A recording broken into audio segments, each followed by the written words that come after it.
Question 25 વિવર્તન એટલે શું? તેની શોધ કોણે કરી? વિવર્તનની ઘટના કયા પ્રકારના તરંગોમાં થાય છે? જવાબ: કોઈપણ અપારદર્શક અડચણની ધાર પાસેથી પ્રકાશના વાંકા વળવાની ઘટનાને વિવર્તન કહે છે. વિવર્તન એટલે તરંગ અગ્રના મર્યાદિત ભાગથી નીપજતી ભૌતિક અસર. વિવર્તનની શોધ ગ્રીમાલ્ડી નામના વૈજ્ઞાનિકે કરી હતી. વિવર્તનની ઘટના ધ્વનિના તરંગો, પ્રકાશના તરંગો, પાણી પરના તરંગો કે દ્રવ્ય તરંગોમાં થાય છે. વિવર્તનના પ્રમાણનો આધાર તરંગની તરંગ લંબાઈ લેમ્બડા અને સ્લિટની પહોળાઈ એ પર છે, એટલે કે લેમ્બડા અપન એના ગુણોત્તર પર છે. અપારદર્શક વસ્તુના ભૌમિતિક પડછાયાની નજીકના વિસ્તારમાં કહી શકાય વિસ્તારમાં વારાફરતી અપ્રકાશિત અને પ્રકાશિત વિસ્તાર જોવા મળે છે. તે વિવર્તનની ઘટનાને કારણે મળે છે. આપણી આંખ અથવા પ્રકાશીય ઉપકરણો જેવા કે ટેલિસ્કોપ અને માઇક્રોસ્કોપની વિભેદન શક્તિ પર મર્યાદા લાદે છે. સીડીને જોતા તેના પર દેખાતા રંગો ખરેખર વિવર્તન અસરોને કારણે છે. વિવર્તનની સાચી સમજ તરંગ વાતથી જ આપી શકાય છે. વિવર્તનના બે પ્રકારો છે, જે સ્લિટ પર આપાત થવા તરંગ અગ્ર પર પ્રકારથી મળે છે. જો સ્લિટ પર ગોળાકાર તરંગો આપાત થાય તો મળતા વિવર્તનને ફ્રેનલ વિવર્તન કહેવાય. જો સ્લિટ પર સમતલ તરંગ અગ્રો આપાત થતા હોય તો મળતા વિવર્તનને ફ્રોનહોફર વિવર્તન કહે છે. ક્વેશ્ચન 26 એક સ્લિટ વડે થતા વિવર્તનની સમજૂતી આપો. આકૃતિમાં દર્શાવ્યા પ્રમાણે એક રંગી પ્રકાશ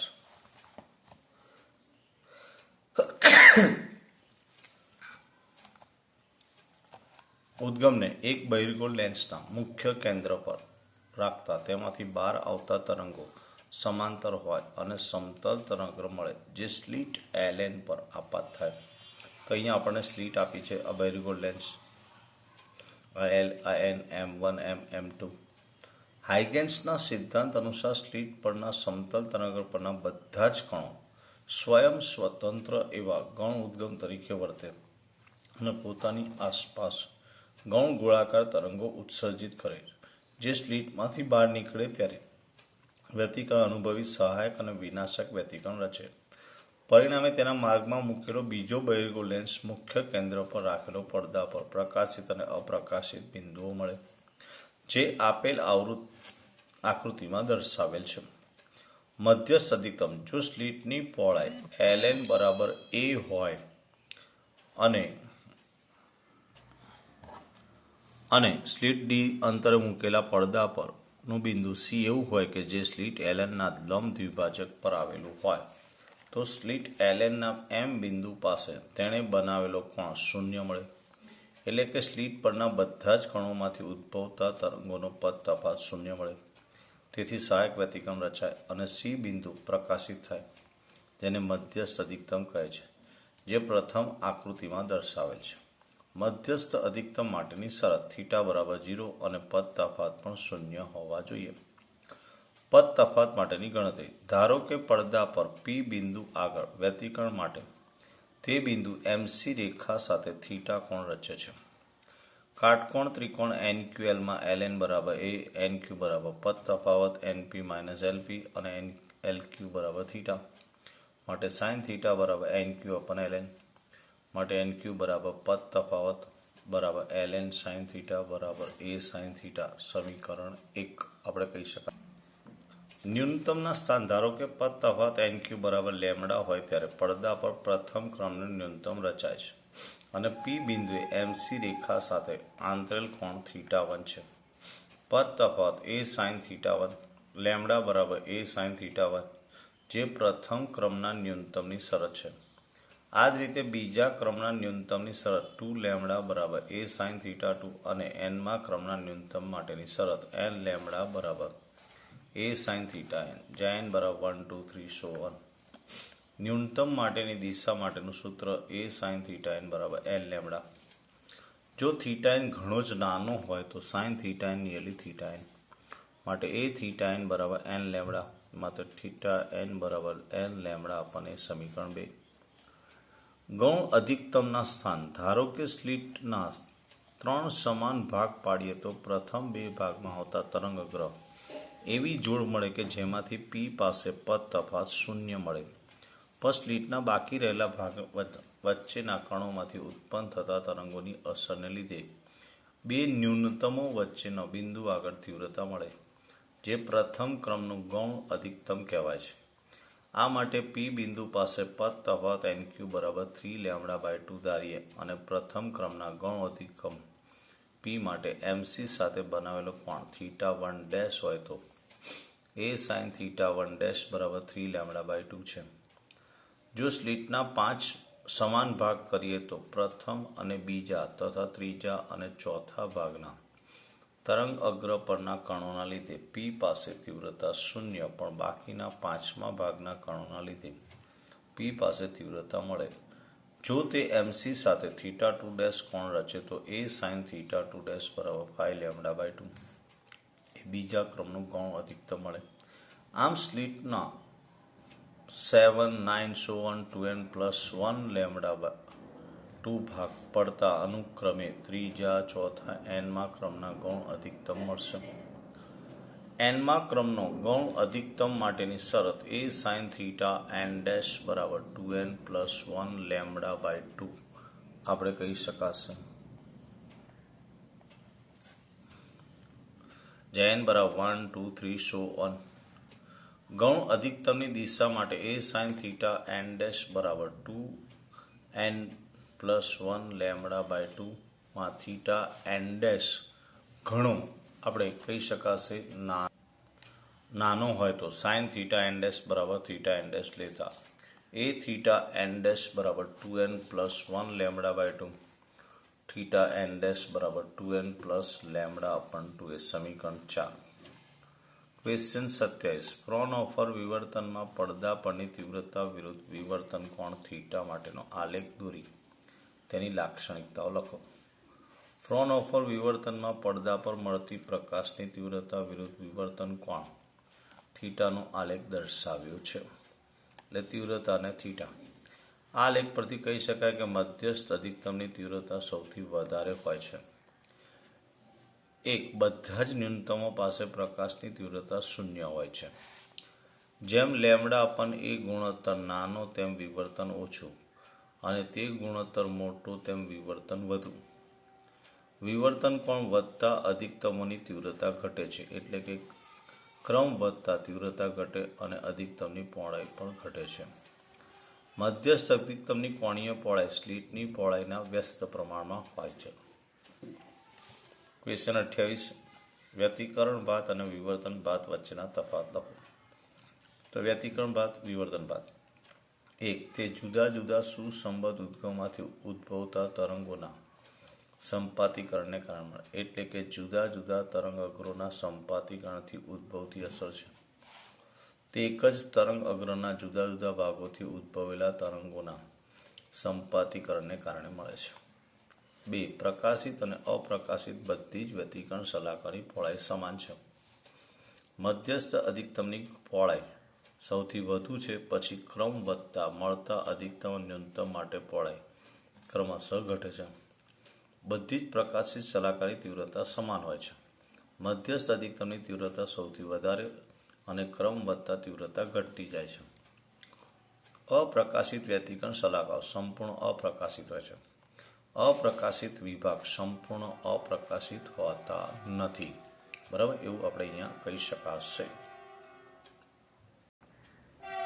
વ્યતિકરણ વિવર્તન વચ્ચેના તફાવતની લગભગ કોઈ જ સંતોષકારક વ્યાખ્યા આપી શક્યું નથી.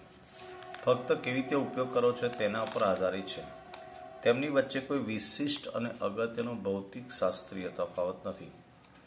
જ્યારે બહુ થોડા ઉદ્ગમોની દખલની વાત હોય છે, જો 2 ઉદ્ગમો હોય તો તેમના પરિણામને સામાન્ય રીતે વ્યતિકરણ કહેવાય. જો સંખ્યાબંધ ઉદ્ગમો હોય તો વિવર્તન શબ્દનો વધુ ઉપયોગ થાય. 29. 2 સ્લિટના કારણે મળતા વ્યતિકરણની ભાત માટેની આકૃતિ દોરીને સમજાવો. આકૃતિમાં 2 સ્લિટથી મળતી વાસ્તવિક વ્યતિકરણ ભાત પરનું આવરણ એક સ્લિટથી મળતું વિવર્તન થાય છે. 2 સ્લિટના પ્રયોગમાં પડદા પરની ભાત એ દરેક સ્લિટને કારણે વિવર્તનના સંપાતીકરણને અને બે સ્લિટથી મળતા વ્યતિકરણને કારણે થાય છે. તે નોંધવું જોઈએ કે ઉપર આલેખમાં દર્શાવે છે. આલેખમાં એક પહોળી વિવર્તન ટોચ દર્શાવે છે કે જેમાં બે સ્લિટોથી મળતા વ્યતિકરણને કારણે મળતી ઓછી પહોળાઈની ઘણી બધી વ્યતિકરણ સલાખાઓ આવેલી છે. આપેલી પહોળી વિવર્તન ટોચમાં આવેલ વ્યતિકરણની સલાખાઓની સંખ્યા એ d/d/a ના ગુણોત્તર એટલે કે બે સ્લિટો વચ્ચેના અંતર અને સ્લિટની પહોળાઈના ગુણોત્તર પર આધારિત છે, જ્યાં d એ બે સ્લિટો વચ્ચેનું અંતર છે. સ્મોલ a નાના મૂલ્યના લક્ષ્ય માટે વિવર્તન ભાત ખૂબ જ સપાટ બનશે. વ્યતિકરણ ભાત મેળવવા વિવર્તનની ઘટના થવી જરૂરી નથી, પણ વિવર્તન ભાત મેળવવા વ્યતિકરણની ઘટના થવી જરૂરી છે. ક્વેશ્ચન 30. વ્યતિકરણ અને વિવર્તનની સરખામણી અને તફાવત લખો. 1. બંનેમાં મળતી ભાત એ તરંગોના સંપાતીકરણને લીધે ઉદ્ભવે છે. બે સાંકડી સ્લિટમાંથી ઉદ્ભવેલા બે તરંગોના સંપાતીકરણની મદદથી વ્યતિકરણ ભાત મળે, જ્યારે એક સ્લિટના દરેક બિંદુ આગળથી ઉદ્ભવતા તરંગોની સતત હારમાળાના સંપાતીકરણને લીધે વિવર્તન ભાત મળે છે. બીજું, વ્યતિકરણ ભાતમાં એકબીજાથી સરખા અંતરે પ્રકાશિત અને અપ્રકાશિત ઘણા પટ્ટાઓ રહેલા છે, જ્યારે વિવર્તન ભાતમાં એક મધ્યસ્થ પ્રકાશિત સલાખા અધિકતમ હોય છે કે જે બીજા અધિકતમો કરતાં લગભગ બમણી પહોળાઈનો હોય છે. મધ્યસ્થ અધિકતમમાંથી બંને બાજુ દૂર જતા અધિકતમોની તીવ્રતા અને પહોળાઈ ક્રમશઃ ઘટતી જાય છે. ત્રીજું, એ પહોળાઈની એક સ્લિટ માટે વિવર્તન ભાતમાં પ્રથમ ક્રમનું ન્યૂનતમ એ θ'(λ/a કોણે મળે છે, જ્યારે એ અંતર રહેલી બે પાતળી સ્લિટો માટે વ્યતિકરણ ભાતમાં θ'(λ/a કોણે પ્રથમ ક્રમનું અધિકતમ મળે છે. વ્યતિકરણ વિવર્તનમાં પ્રકાશની ઉર્જાનું ફરીવાર વિતરણ થાય. તેનો એક ભાગમાં પ્રકાશ ઘટીને અપ્રકાશિત સલાખા રચે તો બીજા ભાગમાં વધીને પ્રકાશિત સલાખાઓ રચે છે, પણ ઉર્જાનો કોઈ પ્રકારનો વધારો કે ઘટાડો થતો નથી, એટલે કે તે ઉર્જા સંરક્ષણ નિયમ સાથે સુસંગત છે. ક્વેશ્ચન 31. મધ્યસ્થ અધિકતમની કોણીય પહોળાઈ અને રેખીય પહોળાઈના સૂત્રો મેળવો. મધ્યસ્થ અધિકતમની કોણીય પહોળાઈ એટલે મધ્યસ્થ અધિકતમની બંને બાજુના પ્રથમ ન્યૂનતમ વચ્ચેનું કોણીય અંતર. ધારો કે સ્લિટની પહોળાઈ એ ઘણી નાની મિલીમીટરના ક્રમની અને સ્લિટથી પડદા વચ્ચેનું અંતર D મીટરના ક્રમનું છે, જે આકૃતિમાં દર્શાવેલ છે. અહીંયા આકૃતિ ધ્યાન રાખજો. સ્લિટની પહોળાઈ a બરાબર, આ મધ્યસ્થ અધિકતમ એની પહોળાઈ β0 એટલે θ. પડદા પરના મધ્યસ્થ અધિકતમની એક તરફના ન્યૂનતમ માટે θ = λ, જ્યાં θ એ મધ્યસ્થ અધિકતમની કોણીય પહોળાઈની અડધી પહોળાઈ છે. મધ્યસ્થ અધિકતમની કોણીય પહોળાઈ 2θ = 2λ માટે θ બરાબર ચાપ β0/3 D માટે β0 બરાબર d × 2θ બરાબર 2d λ/a. સમીકરણ 1.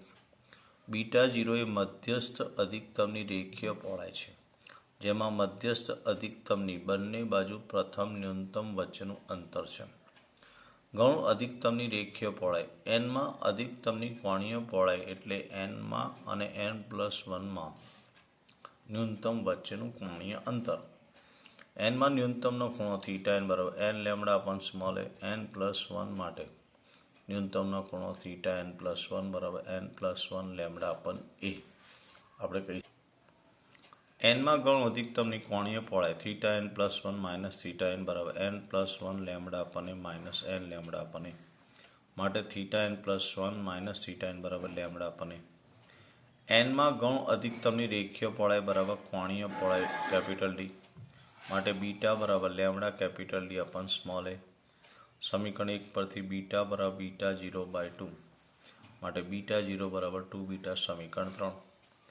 ક્વેશ્ચન 32. વિવર્તન ભાત જોવા માટેના સાદા પ્રયોગો જણાવો.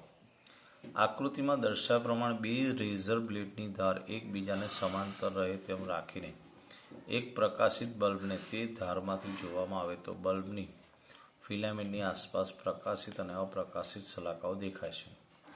હાથની આંગળીને નજીક રાખીને જોતા પણ વિવર્તન ભાત જોવા મળે.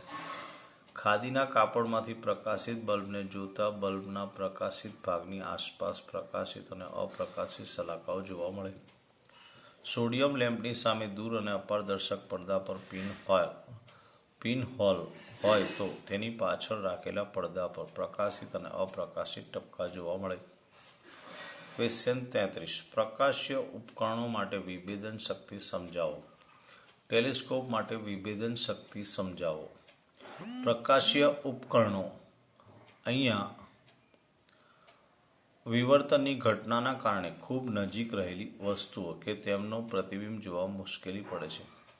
ટેલિસ્કોપનું કોણીય વિભેદન તેના ઓબ્જેક્ટિવ દ્વારા નક્કી થાય છે, પણ આઈપીસ નેત્રકદ દ્વારા મોટવણી વધારવા છતાં વિભેદન મળતું નથી. આઈપીસ એ ઓબ્જેક્ટિવથી મળેલા પ્રતિબિંબની મોટવણી વધારે છે.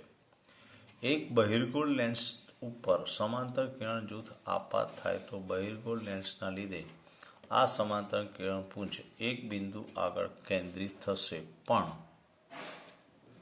વિવર્તનના કારણે તે એક બિંદુ આગળ કેન્દ્રિત થવાને બદલે પરિમિત ક્ષેત્રફળમાં ટપકા સ્વરૂપે કેન્દ્રિત થશે, જે આકૃતિમાં દર્શાવેલ છે.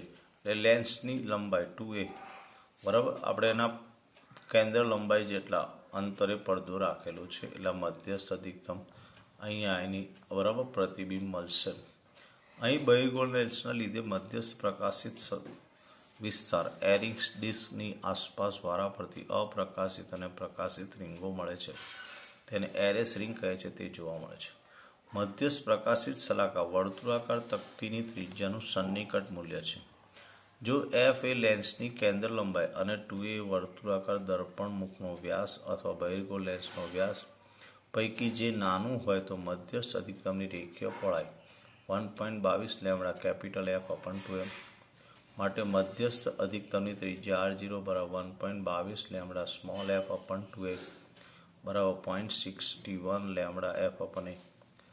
f ડેલ્ટા થીટા R0 બરાબર 0.61 લેમ્બડા f અપન a માટે ડેલ્ટા થીટા બરાબર 0.61 લેમ્બડા અપન a થવું જોઈએ, જ્યાં ડેલ્ટા થીટા એ બે પ્રતિબિંબને જસ્ટ છૂટા જોવા માટે જરૂરી લઘુત્તમ કોણ છે.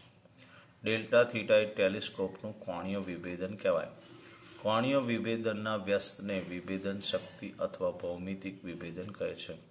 આમ ઓબ્જેક્ટિવનો વ્યાસ વધારે હશે ત્યારે ડેલ્ટા થીટા એ નાનો થશે, એટલે કે ટેલિસ્કોપ માટે જેમ એ મોટો હોય તેમ તેની વિભેદન શક્તિ વધારે. વિભેદન શક્તિ બે નજીક રહેલી વસ્તુઓના પ્રતિબિંબોને સ્પષ્ટપણે છૂટા દર્શાવવાની પ્રકાશ્ય ઉપકરણની ક્ષમતાને આપણે વિભેદન શક્તિ કહે છે. ઇંગ્લિશમાં રિઝોલ્યુશન પાવર RP કહી શકાય.